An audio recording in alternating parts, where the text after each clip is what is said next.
Allô tout le monde, j'espère que vous allez bien. Je vous retrouve dans un nouvel épisode et aujourd'hui, j'ai eu envie encore une fois de venir aborder les énergies masculines et féminines, puis vraiment de faire suite à mon épisode où est-ce que j'ai vraiment davantage parlé de l'énergie féminine puis comment on pouvait activer notre énergie féminine. Donc aujourd'hui, j'ai envie d'aller voir l'autre énergie, l'énergie masculine, puis comment on peut activer notre énergie masculine saine. Parce que c'est vraiment important, comme je vous l'ai dit, d'avoir accès à ces deux énergies-là pour pouvoir bien fonctionner au quotidien et dans notre entreprise. Donc, l'énergie masculine, c'est une énergie que moi, personnellement, j'ai vraiment eu à développer, qui n'était pas naturelle chez moi, mais pas du tout. Puis bien souvent, il y a souvent une énergie qu'on va avoir en nous qui va être plus dominante qu'une autre. Puis dans mon cas, j'avais davantage une énergie féminine qu'une énergie masculine. Euh, puis souvent, c'est beaucoup relié à l'enfance qu'on a eue, puis dans quel genre d'environnement on a grandi. Donc, vous pouvez vous poser la question, quand j'étais enfant, dans quel genre d'environnement j'étais? Est-ce que j'étais encouragée à me reposer, à relaxer, à être créative, à jouer, à être dans le plaisir? À suivre mes intuitions. Donc, est-ce que c'était encouragé ou est-ce que je suis plutôt née dans un environnement où est-ce qu'il y avait beaucoup de routines, de structures en place, où est-ce que j'avais beaucoup de tâches, j'étais peut-être un peu plus ordonnée, organisée. Donc, selon l'environnement dans lequel on est né, on va développer davantage une énergie plus qu'une autre. Puis c'est certain qu'il y a aussi, comme dans mon cas, l'énergie masculine. J'ai eu affaire à l'énergie masculine au niveau scolaire, dans le sens qu'au niveau scolaire, c'était beaucoup axé sur la performance, la structure, la discipline, tout ça. Donc, c'est sûr qu'à ce niveau-là, j'ai développé certaines qualités, puis en même temps, certains défauts aussi. Mais bref, c'est sûr que l'environnement à l'école va avoir un impact, mais regardez aussi au niveau familial, dans quel genre d'environnement vous êtes né, ça va vous donner une bonne idée de c'est quoi l'énergie que vous devez davantage développer. Donc, dans mon cas, c'était définitivement l'énergie masculine qui était peu développée et ça avait beaucoup d'impact dans ma vie personnelle et aussi dans mon entreprise parce que j'étais très peu disciplinée, j'étais un peu désorganisée, j'avais pas l'esprit clair, j'avais peu confiance en moi. Euh, donc, j'avais pas nécessairement cette structure-là, cette organisation qui me venait naturellement. Par contre, je voyais que quand j'arrivais à m'organiser, à avoir des routines, à être un peu plus structurée, ça avait vraiment un impact bénéfique sur le succès que j'avais dans mon entreprise, entre autres, et dans ma vie en général aussi, quand j'arrivais à m'affirmer, à mettre mes limites, quand j'avais davantage confiance en moi, quand j'étais capable de plus prendre des décisions, puis passer à l'action, ça avait vraiment un impact positif. Bref, c'est ça. Je le voyais bien, mais j'avais de la difficulté à le cultiver. Donc, aujourd'hui, je vais vraiment vous parler de justement les deux énergies, le côté plus sain, le côté plus malsain, puis comment vous pouvez tranquillement développer davantage votre masculin sain si c'est une énergie que vous sentez que vous avez à travailler. Donc, j'ai envie de commencer aujourd'hui par le masculin sain. Donc, comment ça va se traduire quelqu'un qui est dans son énergie masculine saine? Donc, comme je vous l'ai nommé un petit peu, dans le fond, c'est l'énergie masculine, c'est l'énergie du faire, tandis que l'énergie féminine, petit rappel, c'est l'énergie de l'être, donc tout simplement être. Donc, le masculin, c'est aussi l'énergie mentale, tandis que le féminin, c'est l'énergie émotionnelle. Donc, au niveau du masculin sain, donc on va avoir de la structure, on va être discipliné, on va avoir une pensée logique, on va être décisif, capable de prendre des décisions plus facilement, on va être capable de se fixer des objectifs, on va avoir des limites claires, on va être capable de s'affirmer, on va avoir une clarté d'esprit, on va aimer beaucoup donner et être au service de l'autre. Donc, l'énergie du masculin, c'est aussi l'énergie de donner, de servir. Après ça, Il y a aussi la notion de protection, de soutien. Donc, le masculin va être là pour amener cette protection-là, ce soutien au féminin à l'intérieur de nous.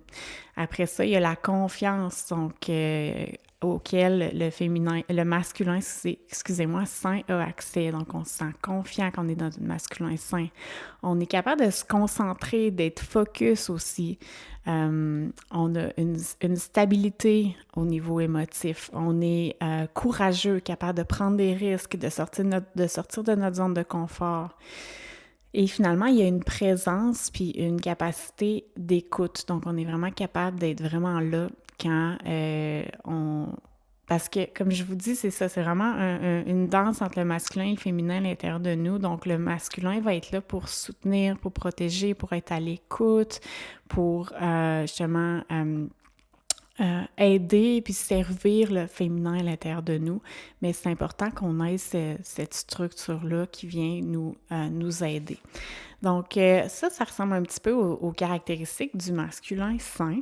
Donc, vous pouvez poser déjà la question, est-ce qu'il y a des éléments que j'ai déjà ou est-ce qu'il y a des éléments que je sens qu'en effet, je dois développer un petit peu plus à l'intérieur de moi? Puis, à l'inverse, le masculin blessé, bien, ça va être qu'on va tomber dans plus l'agressivité, la force, on va être plus instable, il va y avoir de la confusion, on va être dans le contrôle, on va être beaucoup dans notre tête, mais trop, comme on va être dans l'overthinking. Après ça, on va chercher à dominer, je ne sais pas si je l'avais nommé. Après ça, une difficulté à mettre ses limites. On va vivre beaucoup dans la peur, donc on n'aura pas le courage de prendre des risques. On peut tomber dans l'abus de pouvoir aussi. On va être beaucoup dans la force. Après ça, on va avoir plus de difficultés à dire notre point de vue, à s'affirmer. Puis un manque de discipline, d'organisation, de structure. Donc, je vous laisse voir encore une fois si vous vous reconnaissez dans certains de ces éléments-là. Puis l'idée, c'est vraiment, comme je vous avais dit, avec l'énergie féminine, c'est d'aller voir, ben OK, quels sont les éléments que j'aimerais développer, puis de tranquillement, pas vite, améliorer ces aspects-là. Puis aujourd'hui, ben je vais vous partager quelques trucs pour vous aider à développer votre masculin sain. Parce que, comme je vous le disais, c'est vraiment essentiel d'avoir accès à cette énergie masculine-là. Donc, pour ma part, je vais vous partager vraiment qu'est-ce qui, moi, m'aide, qu'est-ce qui m'a aidé à développer cette énergie masculine-là. Puis, un premier élément que j'ai envie de vous partager, c'est d'instaurer des routines.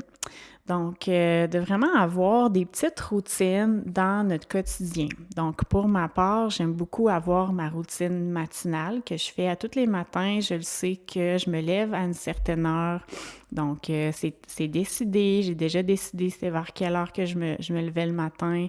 Puis, j'ai déjà décidé que je prenais un moment pour faire ma petite routine matinale. Donc, c'est un moment pour moi où est-ce que je vais faire toutes sortes de petites choses comme de la méditation, comme des étirements, comme de l'écriture, du journaling. Je vais souvent écrire des affirmations. Donc, je vais avoir mon petit moment, ma petite routine matinale. Et j'aime aussi avoir une routine le soir. Donc, même chose, je vais avoir un moment, une heure de coucher que j'ai décidé d'avance. Donc, d'avoir cette routine-là, ça vient vraiment nous aider à cultiver cette discipline-là, cette structure-là et ce côté masculin-là à l'intérieur de nous. Puis, c'est sûr que comme autre routine ou comme autre, comment je dirais éléments qui sont déjà comme décidés dans mon horaire, j'ai aussi tous les repas. Donc, je m'assure de vraiment avoir mes 3 repas, de prendre le temps de vraiment avoir des moments pour dîner, pour souper. C'est tellement important pour déjeuner. C'est tellement important comme entrepreneur de prendre soin de bien manger, en fait, d'avoir une alimentation qui est nourrissante. Donc, souvent, je vois des femmes qui, justement, quand on est vraiment ambitieux puis qu'on est passionné par ce qu'on fait, bien souvent, on skip les repas. Mais c'est important de prendre le temps de bien manger. Je pense que je vous apprends rien ici, mais je le sais que moi, personnellement, j'ai tendance à... je peux skipper des repas quand je suis vraiment comme absorbée par quelque chose. Puis c'est d'avoir cette discipline-là par rapport à la sphère, justement, de ma santé physique, ben c'est important pour moi. Après ça, l'autre élément que je voulais vous nommer, c'était de développer sa concentration et de diminuer la tendance à l'overthinking. Donc, comme je vous l'ai nommé tantôt, le masculin sain va avoir justement cette capacité-là à être concentré, à être focus, à avoir une vision, une mission vers laquelle il s'en va, puis d'être capable d'être concentré vers son objectif. Donc, c'est super aidant quand on arrive à développer notre capacité à se concentrer et à être focusé. Puis, pour ma part, j'ai une tendance à avoir ce qu'on appelle le brain fog en anglais. Je ne sais pas si vous avez déjà entendu parler de ça, le brouillard cérébral. Sinon, vous irez taper ça sur Internet. Mais le brouillard cérébral, c'est quelque chose qui m'a habité pendant vraiment longtemps. Puis pour ma part, ce qui m'a vraiment aidé à ce niveau-là, ça a été de faire des changements au niveau de mon alimentation. Donc, moi, j'ai vraiment remarqué qu'il y avait vraiment un impact sur ma clarté d'esprit quand j'avais pas une alimentation qui était saine et qui était nourrissante. Donc, tu sais, juste le fait de manger plus de légumes, d'arrêter de manger trop d'aliments transformés, de faire attention au gluten. Pour ma part, c'était vraiment quelque chose que j'ai remarqué que j'avais une sensibilité à ce niveau-là. Faire attention aux aliments sucrés, donc vraiment éliminer les aliments transformés. Puis manger plus de légumes et de légumes verts m'a vraiment aidé au niveau de ma clarté d'esprit. Puis à justement éliminer ce brain fog-là. Puis le deuxième élément qui m'aide, c'est la méditation. Je vous en parle à chaque fois, mais pour moi, la méditation, puis il y a des études qui le démontrent, ça l'aide vraiment à la concentration. Donc, d'avoir une pratique de méditation, ça l'aide vraiment à développer sa concentration. Puis après ça, l'autre élément, c'est de diminuer les distractions. Donc, quand vous faites du travail à l'ordinateur ou quand vous avez à vous concentrer sur quelque chose, de vraiment mettre votre cellulaire en mode silence, de vraiment aussi comme éliminer puis enlever toutes les notifications sur vos applications, puis de vraiment aller utiliser votre cellulaire puis aller voir vos messages dans les moments où est-ce que vous choisissez d'y aller.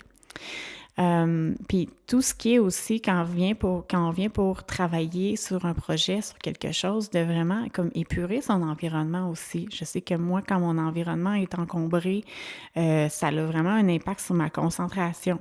Donc, d'être capable d'éliminer, d'épurer, de faire du ménage régulièrement pour que ça soit justement désencombré et propre va vraiment aider au niveau de la concentration. Après ça, le troisième élément que je voulais vous partager, c'est au niveau de la prise de décision. Donc, qu'est-ce qui m'a aidé à ce niveau-là? Parce que le masculin sain va être capable de passer à l'action puis de prendre des décisions puis de juste foncer. Tandis que quand le masculin il est pas sain, il va tout le temps être dans l'hésitation, un peu confus, jamais trop certain, peu confiant. Donc, pour développer cette confiance-là puis cette capacité décisionnelle-là, ben c'est vraiment tout simplement de juste prendre des décisions puis de arrêter de tout le temps hésiter, puis de oser prendre des risques, oser prendre davantage de décisions plus rapidement, même si on n'a pas tous les éléments, même si on n'a pas tout analysé tous les éléments, de vraiment juste comme oser essayer de prendre des décisions puis se tromper.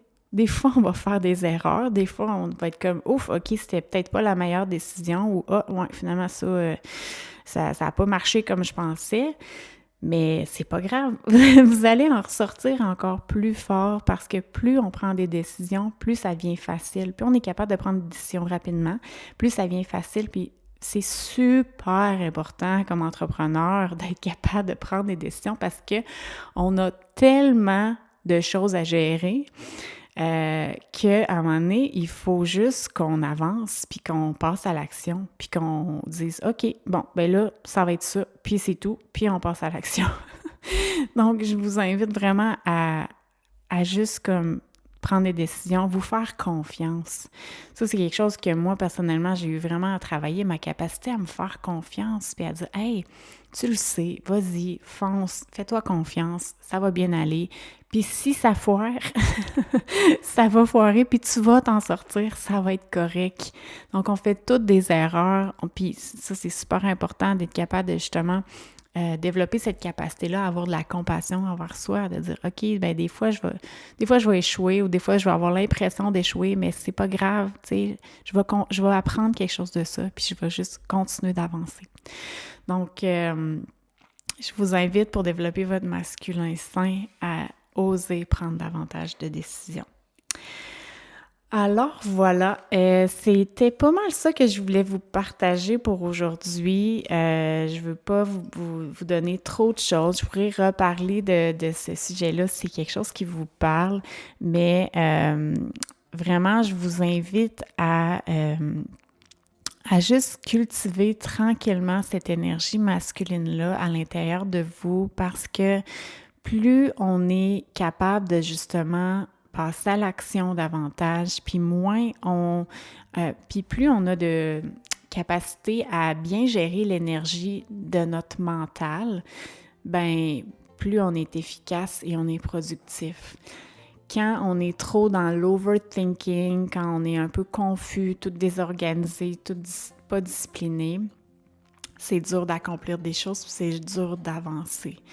Donc, je vous invite à prendre le temps de regarder un petit pas à la fois quel élément que vous avez envie de travailler. C'est-tu plus votre focus, votre concentration? C'est-tu plus votre capacité à mieux vous organiser? Est-ce que vous avez envie d'instaurer des petites routines? Avez-vous envie de justement oser un petit peu plus prendre des risques, passer à l'action? Donc, je vous laisse identifier qu'est-ce qui vous parle le plus. Alors voilà, merci beaucoup d'avoir été à l'écoute. J'espère que ça vous a plu. Et oui, c'est vrai, je voulais aussi vous dire que j'ai créé une feuille résumée des énergies masculines et féminines qui vient vraiment décrire, comme je vous ai nommé, les énergies du masculin sain et malsain et féminin sain et malsain. Donc, j'aime beaucoup cette feuille-là. J'aime m'y référer justement pour aller voir c'est quoi les éléments que j'ai envie d'améliorer, c'est quel aspect que j'ai envie de travailler. Donc, si jamais c'est quelque chose qui vous intéresse d'avoir accès à cette feuille-là, je vous invite à m'écrire en message privé sur Instagram, puis je vais vous l'envoyer gratuitement, donc ça va me faire plaisir de vous envoyer ça. Alors, voilà, mon Instagram, c'est à commercial, ouais. C'est Simply la vie, mon Instagram. Donc, n'hésitez pas à venir me suivre si vous ne me suivez pas déjà. Et puis, on se revoit dans mes messages privés. Donc, merci beaucoup d'avoir été à l'écoute et je vous souhaite une belle fin de semaine. Bye tout le monde!